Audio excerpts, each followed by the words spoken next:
Well, that was Uttar Pradesh Chief Minister there advocating for uniform civil code, saying that there shouldn't be a distinction between the minority and the majority communities.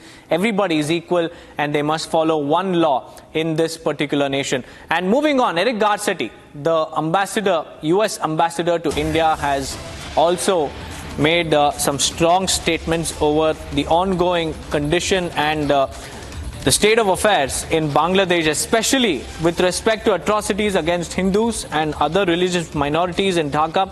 He has reaffirmed US's commitment to safeguarding religious minorities worldwide, and Garcetti emphasized that protecting religious minorities is very, very essential for both democracy as well as global peace, regardless of the country they reside in. Listen in.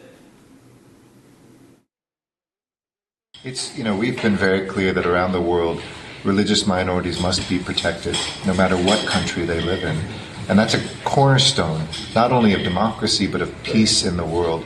And so we're working very closely, as we always have, in South Asia and Bangladesh, here in India, to make sure that those voices are never excluded. And we would hope that would continue. Well, my colleague Gesu Bharadwaj is joining me live from the newsroom. Gesu, a very good morning to you. In Bangladesh, we have Hindus being suppressed, their rights being snatched away, monks being arrested, protests being quelled. And on the other hand, we have Bangladesh, led by Yunus, completely denying these charges, that saying that no, minorities are not being oppressed here or suppressed here. And amidst all of this, the pressure continues to mount on the interim government in Bangladesh from the US, as well as protests breaking out in the United Kingdom. And now Eric Garcetti also saying that US will fight and also safeguard the rights of the minorities in Bangladesh and worldwide as well. How do you see this? Right, Deepak. In fact, you're right.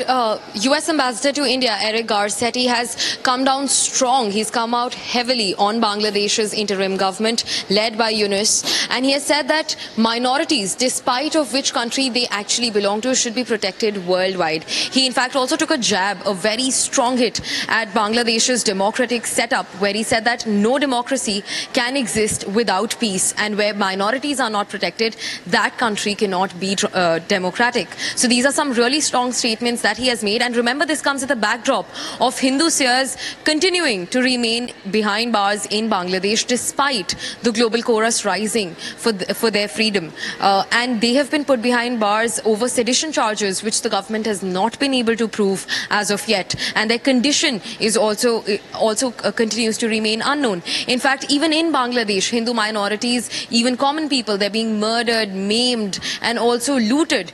So these are the things that are panning out in Bangladesh, and this statement from the US Ambassador to India, Eric Garcetti, while he was in Dhaka, makes a strong impact. Deepak.